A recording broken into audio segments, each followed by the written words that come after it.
हमारे भारत देश में हर व्रत महिलाओं द्वारा ज़्यादातर पति के लिए ही रखा जाता है। सुहागन स्त्री शादी के बाद अपने पति की लंबी आयु के लिए हर प्रकार का व्रत रखती है, जिसमें है हरितालिका तीज, करवा चौथ, वट सावित्री जैसे अनेकों व्रत। तो आज हम देखेंगे वट सावित्री व्रत के बारे में। चूँकि इस महीने है वट सावित्री का व्रत, इसकी हम सारी जानकारी देखेंगे, तो आप इस वीडियो को आखिरी तक ज़रूर देखिए। और अगर आपने अभी तक मेरे इस वीडियो को और चैनल को सब्सक्राइब नहीं किया है तो सब्सक्राइब करके शेयर ज़रूर कर दें। वट सावित्री की मैंने और भी वीडियो बना रखी है, अगर आप उस वीडियो को नहीं देखे हैं तो इस वीडियो में सारी चीज़ें कवर हो जाएगी।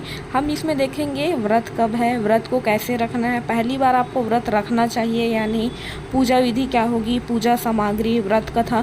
साथ ही देखेंगे कि आप मासिक धर्म में हैं तो क्या आपको वट सावित्री का व्रत रखना चाहिए।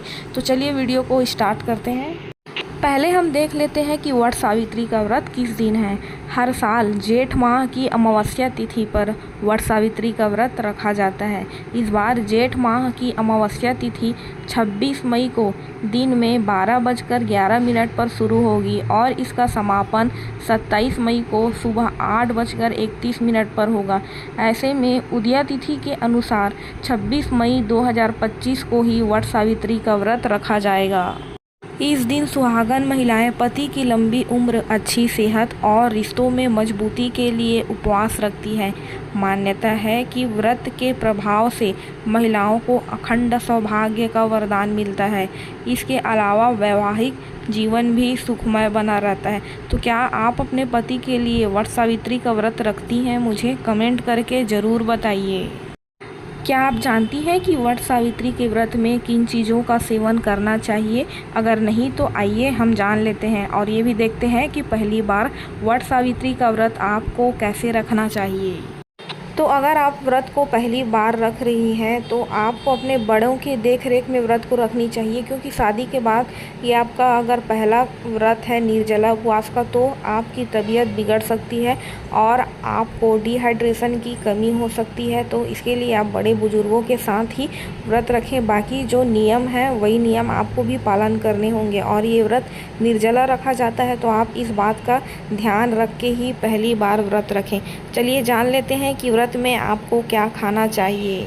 वट सावित्री का व्रत तो निर्जला रखा जाता है, पर व्रत के दूसरे दिन जब आप पूजा करते हैं उसके बाद आपको सेब का सेवन करना चाहिए। कोई भी मौसमी फल जैसे कि आम, अंगूर भी खा सकते हैं, इससे आपको ऊर्जा की प्राप्ति होगी। इसके साथ ही आपको अखरोट, काजू या फिर भीगा हुआ बादाम खाना चाहिए, जिससे आपकी शरीर में पोषण की कमी है वो दूर होगी।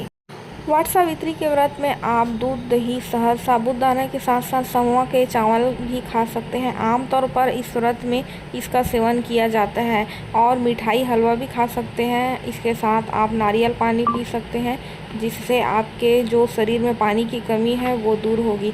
याद रखें कि इस व्रत में आपको लहसुन, प्याज का बिल्कुल भी प्रयोग नहीं करना है। सबसे ज़रूरी चीज़ वट सावित्री व्रत के जो पूजा का शुभ मुहूर्त है उसको देख लेते हैं। तो इस दिन 3 मुहूर्त सबसे शुभ रहेंगे।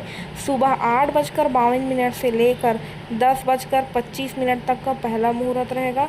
दूसरा अभिजीत मुहूर्त है सुबह 11:51 से दोपहर 12:46 तक। फिर दोपहर 3:45 से 5:28 तक का मुहूर्त रहेगा। जो मैंने पिछले वीडियो बना रखी है उसमें मैं हर प्रकार की मुहूर्त को डाली हूँ, तो उसका वीडियो डिस्क्रिप्शन में दे दूँगी। अगर आप नहीं देखे हैं तो उस वीडियो को जाकर एक बार ज़रूर देख लीजिए। वट सावित्री व्रत की पूजा विधि देख लेते हैं।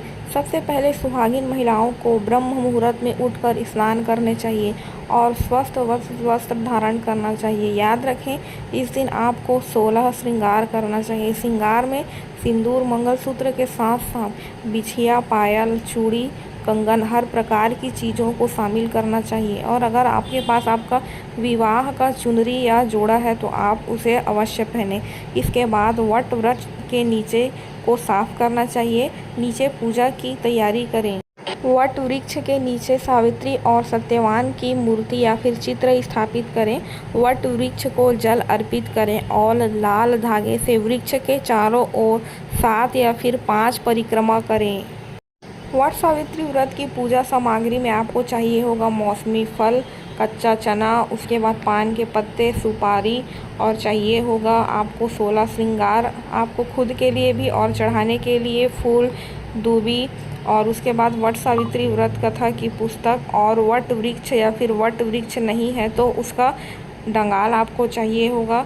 तो इन सब चीज़ों को आप पहले से एकत्रित करके रखें, साथ ही लाल धागा वट वृक्ष को बांधने के लिए।